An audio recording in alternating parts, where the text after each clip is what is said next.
German debate I've taken for its title, Support for Community Housing. It's a phrase that comes from the 2019 Conservative Manifesto, on which I and my Conservative colleagues fought the recent general election. The manifesto, perhaps for lack of time, conflates two of my favourite themes. First, giving people in local communities more real say over the housing that should be built in their areas. And second, self-build housing, where I declare two interests.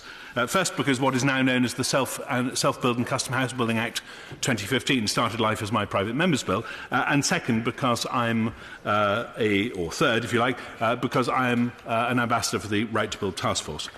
Under the heading Community Housing and Self-Build, which I should emphasise for the sake of clarity are by no means entirely the same thing, although there is often an overlap, the Conservative Manifesto very helpfully states on page 31, we will support community housing by helping people who want to build their own homes, find plots of land and access the Help to Buy scheme. Mr Deputy Speaker, there are at least three separate adjournment debates I could hold purely based on that one sentence. First, because there's a great deal to say about community housing and the very successful Community Housing Fund. Second, because there's also a great deal to say about helping people who want to build their own homes, either as individuals or as members of groups. And furthermore, because there's a great deal to say about the fact that the Help to Buy scheme unfairly and inadvertently excluded self-build and custom and self-build from its scope, and that although this omission was acknowledged and recognised by the government in 2014, it didn't lead to any action being taken until the 2019 manifesto commitment, so that in fact there's been an extended period of unfair competition from state-led intervention, effectively operating against self-builders and in favour of large house builders, thus limiting supply and choice while reducing overall quality, sustainability and innovation, and subsidised by our taxpaying constituents. But I don't want to talk about that because, first of all, my right honourable friend the Minister knows that I'm a glass half full kind of guy, and there's lots positive to talk about. Second, because my conversations with ministers have convinced me that they are seized of that particular problem in relation to Help to Buy, or what I hope will become called in due course Help to Build, and genuinely want to find a solution that works for self-builders rather than discriminating against them. So, in the limited time available, I'm going to concentrate just on the first part of the sentence, namely support for community housing. Yes, of course. I thank him very much for giving away. As he knows, I was the person that invented neighbourhood plans, and I have a neighbourhood plan in my own constituency for a town that has got some land in it that it wishes to develop. But it's having enormous problems with the community land trust model to be able to get there. Does he think that that's typical of the problems that community land trust routes face, or does he have a solution? Well, I would recommend him to talk to the Community Land Trust Network, because the truth is there are lots of different solutions that work in different environments.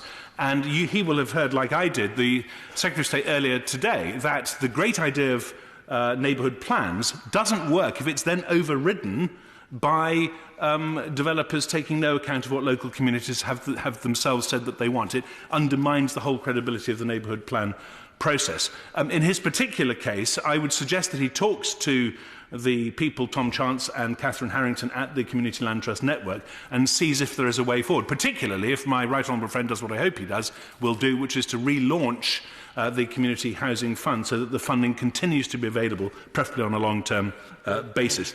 Yes, of course. Thank you for giving way. Does he agree with me that community land trusts offer potentially a really large part of the answer to the housing shortage in this country, because uniquely among new developments they frequently have considerable support from local communities? And join me in saying, although this budget was overwhelmingly brilliant, it is some disappointment that the Community Housing Fund was not extended to meet the enormous demand that exists for community land trusts. I do agree with everything that he says, and in particular I draw attention to the front page, because it's got the quote on it that is utterly apposite for what he was just saying. This is a Demos book from several years ago. I happened to attend the launch. It's called Community Builders, Demos, the think tank, of course, where it says on the front page, and I quote, "Giving communities more power over local housing developments can help to get more homes built." Now, there are various arguments that are made against community housing and against alternative ways of doing things. But one of the things I'm hoping to stress and make sure the Minister is aware of by the end of this debate, so I might as well say it now, is if the Minister and the Ministry and indeed the Treasury, who we know very well all of its targets for infrastructure are based around what housing can also be delivered. So I was in a meeting with the Transport Secretary the other day, and I've been in various meetings with ministers over the last few weeks, as many of us have, lobbying for our own areas, where the very clear indication was given, if this brings more housing, you're more likely to get your bypass, you're more likely to get your dualling of your major road, and so on and so forth. My point to the Minister is, if he and his colleagues want to see more acceptance for this extra housing, if they want to see greater density than might otherwise be achieved, if they want to see a system that is against sprawl and in favour of the most efficient use of land, including brownfield, if they want to see something that's more environmentally sustainable and green rather than just greenwash, all of these, not some of them, all of them are made easier if you involve the community. I was talking to one of our colleagues, well, let me put it this way, it was the Secretary of State earlier today, who mentioned a view, it wasn't his view, but the view he said he believes may be held by some in the Treasury, that community housing may not represent quite such good value for money. I'll tell you what definitely doesn't represent good value for money, Mr. Deputy Speaker, and that's having a parcel of land being handed on from pillar to post, from one public sector body to another, sometimes for generations, until my right honourable friend, the member for Uxbridge, when he was Mayor of London, comes along and finally says, let's cut this Gordian knot and make something happen. And the thing that happened was on the old St Clement's Hospital scheme in Mile End, where he, as Mayor of London, came along to celebrate and open that scheme. It was because it was a community scheme that helped it drive forward. Now, that's much better value for money. And I think, especially in an environment when we're talking about rewriting the Green Book in a more sensible way, we should be thinking much more laterally and much more broadly about how different approaches can deliver better, faster, greener outcomes that are in every sense better for the community, better for our nation, better for our people, and also better value for money. And I thank my honourable friend for helping me raise that point earlier on.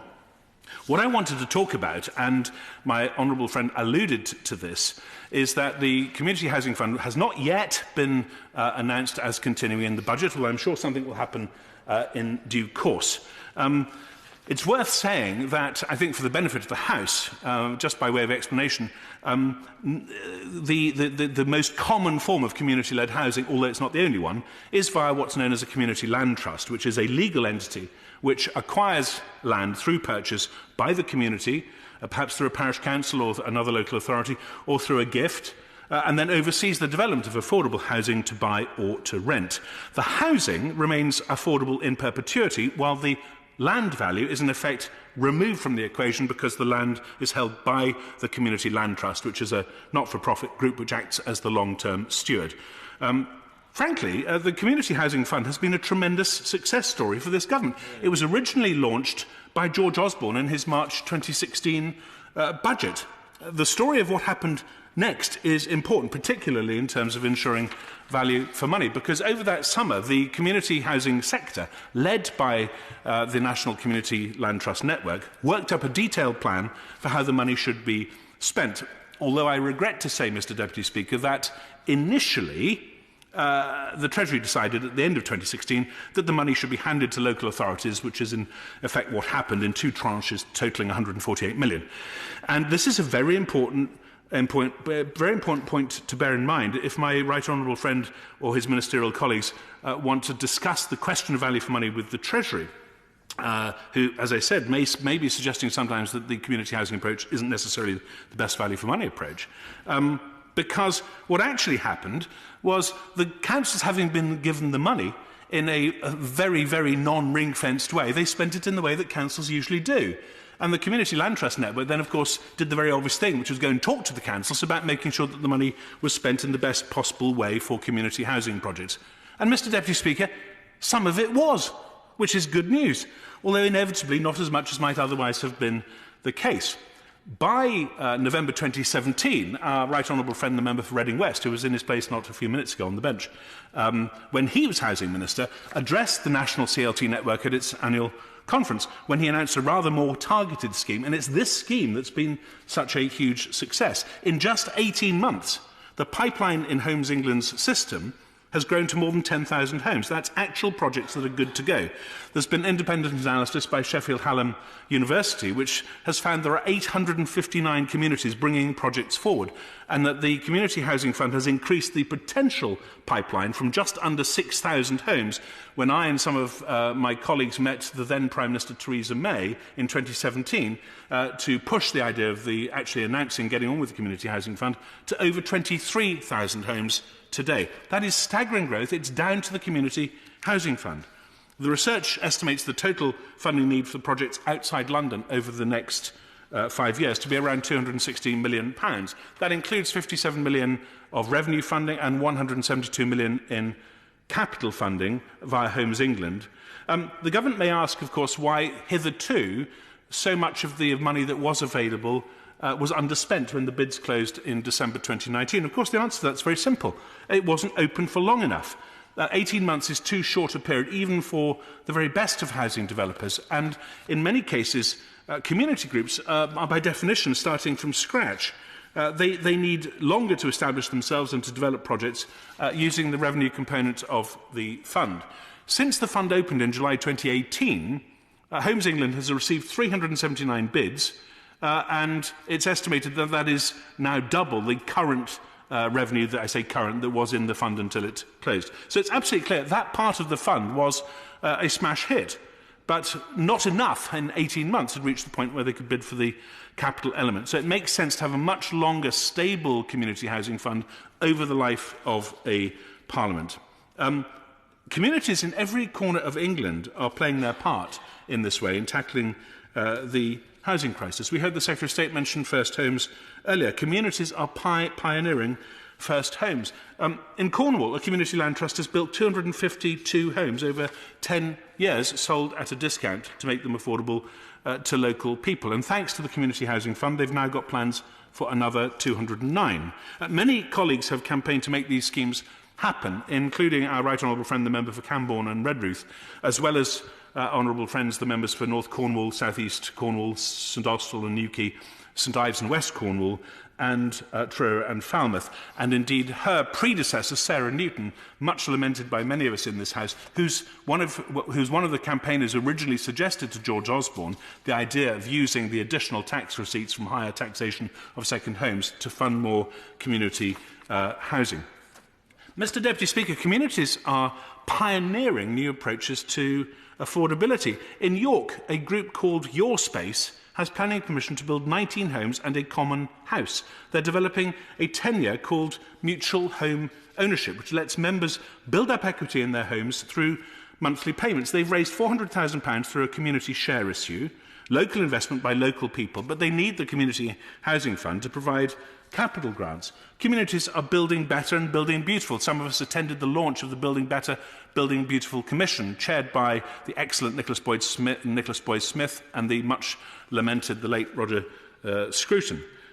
Marmalade Lane and New Ground, two co-housing communities featured in the new National Design Guide, and both have won numerous awards. And they were both featured in the Building Better, Building Beautiful Commission's report. Communities are pioneering new methods of construction. In Brighton, a self-build cooperative called Bunker is on site as we speak, building its first 2 homes for local families on modest incomes. They are one of many community groups using off-site manufacturing and other construction innovations that the government wants to encourage. I could go on. There are many other examples. I'll just give one in particular. Communities are working with landowners on projects no one else would build. In Taunton, a Somerset co-op community land trust got started by converting a disused building into flats for young homeless people, and then went on to develop 8 new affordable homes. They've been developing a bid with Homes England to take forward a new 30-home development in partnership with a local landowner. But the Community Housing Fund closed just at the point when they were ready to apply.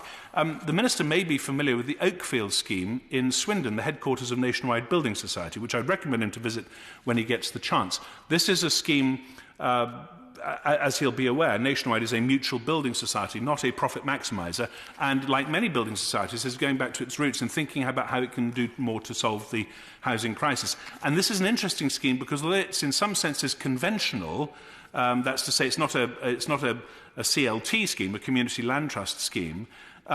What they have done is, by holding an exemplary consultation process, a statutory consultation process where they really seriously took account of what the community wanted, for a development on a derelict brownfield site that no other house builder would touch, they've got a beautiful scheme coming forward that lots of local people are supporting, and the total number of statutory objections they had at the consultation phase for the planning was 0. I would urge the Minister to reflect on the fact that it is that one of the big problems, not just this government, but every government has faced, is getting people to accept the idea of more housing. I've been on platforms with people where they've talked to political opponents in election debates, where they've talked about extra housing as a sad price that has to be paid. And yet we've somehow forgotten that the idea of development is cognate with developing. It's supposed to be a good word. We've managed to turn development into a bad word. And the only way we turn development into a good word again, and therefore get it to be more widely welcomed, is for us to have good development. So it's not an add-on. It's not a small piece on the side that you can think about at some point in the future, maybe if you have time. This is part of recasting how we do housing in this country. And one shouldn't expect that they will get it right all the time. I was reading David Vise's book about Google upstairs a few moments ago, where he talks about the fact that we treat Google a bit like a university. We try lots of stuff, and some of it's going to fail. What we need to do, by the way, I'm not advocating failure, I'm advocating success, but the way you get success is by experimentation and learning. By having lots of small, early, cheap failures, we're more likely to have success. This is a point that applies across government projects, but it's true in housing as in many other areas. And the great thing about housing is that we've learnt a lot already. We've learnt a great deal already, so there are fewer opportunities to make mistakes if we bother to learn the lessons that have already been learnt, and more opportunities to get it right. The Housing White Paper, Fixing Our Broken Housing Market, which I have a copy here, Mr Deputy Speaker, came out 3 years ago. This was February 2017. It's been the government's policy for 3 years that we have a broken housing market and that we need to fix it. But what we haven't had enough of, in reality, we've had a lot of position papers, we've had every think tank under the sun coming out with policy statements, and we've had some movement, but we haven't had quick enough movement in changing the way in which we do things. Now, yesterday I was very pleased, like my honourable friend, in supporting the budget, to hear the Secretary of State say that there was going to be £12.2 billion extra for affordable housing. I thought personally that the Shadow Secretary of State was a little churlish in calling it only 12.2 billion, because it's, I would say, quite a reasonable start myself. The point is, Mr Deputy Speaker, if, and at the moment it's a big if, we were to have spent all of the £60 million for 5 years, £60 million per year for 5 years, that is slated originally in the Community Housing Fund, the expectation was that it would be a £300 million programme over 5 years. And the £12.2 billion that the Secretary of State announced, that the Chancellor announced yesterday, is a 5-year programme. If it had all been spent, and it hasn't been yet, for the reasons that we've discussed, £300 million is still only 12.45% of the £12.2 billion that the government is planning to spend on affordable housing.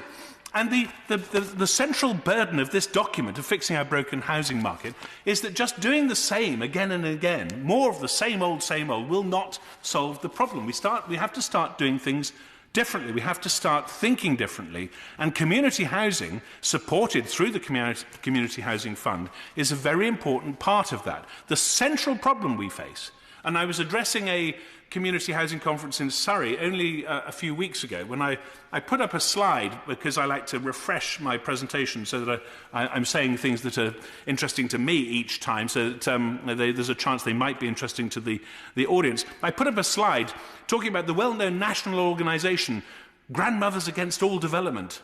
And I put a question mark at it, and the audience looked rather blank. And I said, no, I made that up, actually, because I have yet to meet, and I don't think I ever will, the grandmother whose daughter's just had a second baby, who wants her daughter's family not to have somewhere decent to live. Now, all we have to do is bottle that thought and create the underlying wiring under the bonnet to turn that thought into reality, and we've gone a very long way to solving the problem. The central problem we face with housing is that most people feel they have no voice. Most people feel they have no say over what gets built, where it gets built, what it looks like, how it performs in terms of thermal performance. If the minister really wants green housing, the best thing he can do is involve local people, because I've yet to meet the person who would not prefer to have a house that costs nothing to heat. And we have known for many, many years how to build a house that costs basically nothing to heat. £100 a year, £150 a year, that is, for heat and hot water. And yet we don't routinely do it. I heard the Secretary of State saying in a statement a few weeks ago that the volume house builders would have to make sure they met the quality standards, otherwise they would no longer be eligible for Help to Buy. And I found myself thinking, well, if they didn't meet those standards, how come they've been eligible for all these years? For basically producing small, expensive, poor quality, environmentally unfriendly dwellings that most people would prefer not to buy. There are actually more people in this country, and I can demonstrate this with evidence which I'm happy to share with the Minister. Believe it or not, Mr Deputy Speaker, there are more people in this country who want to build their own homes than to buy new ones.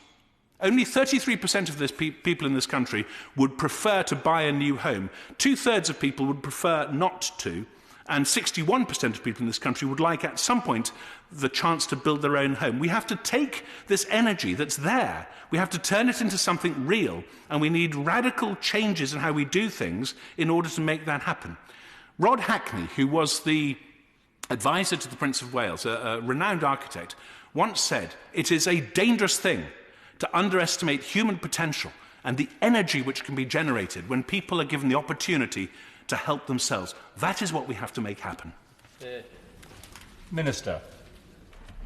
Well, Mr Deputy Speaker, my honourable friend, the member for South Norfolk, as he has just demonstrated, is an energetic and vociferous champion of those who want to take matters into their own hands, people and communities who want to take the initiative and provide for their own housing needs. He just said, Mr Deputy Speaker, that he could bottle his thoughts. I think, in fact, he's just uncorked quite a few of them. We're all very grateful to him for doing that. As the all-party group founder, he has successfully driven this cause forward in this place and elsewhere over many years, and I thank him very much for bringing this important topic back to the floor of the House. In the time that I've got, Mr Deputy Speaker, can I say this on behalf of the Government? The community-led housing movement comprises a broad coalition of community land trusts, housing cooperatives and other organisations set up by local people, as my honourable friend has said, with the specific purpose of providing good quality, affordable housing for themselves and for their wider communities. With government support, these organisations are working to deliver houses in every corner of our country. And we want to do more to foster this kind of self-determination, self-empowerment and can-do attitude. And we recognise that the community-led housing sector offers significant potential to help meet housing need across England. Crucially, the support and close involvement of local communities enable land to be brought forward, as my honourable friend has said, for development that is not likely to be made available or of any interest to mainstream speculative developers. And that means that rather than competing with the mainstream house builders, the sector is increasing the overall supply of housing whilst diversifying the market and increasing resilience within the house building industry. And on that point, I give way to my right. Briefly, but it's also the quantity needs to be matched by quality and design, and beautiful houses should be the entitlement of all communities and all types of Britons. I know he's committed to that because he's an aesthete like me. What are the government going to do to guarantee it? Mr Deputy Speaker, my right honourable friend is an aficionado of beauty, and I know he served with distinction on the Building Better, Building Beautiful Commission. We look forward to bringing forward many of that Commission's proposals. As I was saying, we recognise that community-led housing offers a wide range of benefits beyond just meeting housing needs. It supports the SME sector, as my honourable friend made clear. It helps drive up standards of design and energy efficiency, as my right honourable friend, I think, was alluding to, setting a benchmark for high-quality new housing that enhances the built environment and creates a strong sense of place. It embraces modern methods of construction, and it also helps sustain local communities and local economies, allowing young people to stay in the areas in which they grew up. And so the government recognises there is a huge potential for growth in community-led housing here in the United Kingdom. And that's why we announced the Community Housing Fund, making £60 million per annum available over 4 years to kickstart and drive the growth of the sector. In 2018, a dedicated grant funding programme was launched by Homes England, the government's housing delivery agency. We've also made available £38 million to the Greater London Authority to support the sector in London. And capital grant has been made available to those schemes that have reached the point where they can start building. The Homes England programme has been successful in building up the pipeline of supply, as my honourable friend has said. Within current and approved applications for revenue grant, there are schemes proposing a total of almost 11,000 new homes. And work undertaken by my department in 2019 also indicates the potential delivery pipeline of a further 16,500 units across England over the next few years. This growth has been particularly rapid since the Community Housing Fund delivery programme was launched in 2018, with 135 CLTs either being formed or becoming legally incorporated. We've provided a £6 million grant to Community-Led Homes, a consortium of leading stakeholders, to train up an England-wide team of advisors who can help guide community groups through the often daunting and complicated process of taking a house-building project forward. Those advisors will help build and facilitate the market for community-led housing in the years to come. Now, as my honourable friend has said, the Homes England programme was closed to new applicants toward the end of last year, and that's because, as is the case for most government programmes, funding for the Community Housing Fund is currently not available to the department beyond the end of the current financial year, although different constraints apply to the GLA, where the funding remains available, I think, to 2022-2023. So I completely understand his frustrations, and let me say to him, I am very sympathetic to the points that he has made, and I look forward to having further conversations with my right honourable friend, the Secretary of State, and also my right honourable friend, the Chancellor of the Exchequer, as we approach the conclusion of the main estimates, and then beyond that, for future years, the CSR. And I shall give way very briefly to my... On that point, I fully understand the need for the government to respect the CSR process. Does he think there is an opportunity to provide, as it were, limited bridge funding, just for the sake of continuity, between now and July, when the CSR takes effect, so that many of the schemes that are just the wrong side of the line don't collapse and that the enthusiasm doesn't evaporate? Mr Deputy Speaker, my honourable friend makes a fair point. However, he will know that I'm not going to make sudden announcements in an adjournment debate. Let's wait until we have the main estimates revised and agreed shortly. Let me say to him in conclusion that the government believes that debates like this are important for the sake of building more houses, better and more beautiful houses for our constituents. He's a great exponent of this industry and of this sector, and I look forward to further conversations with him.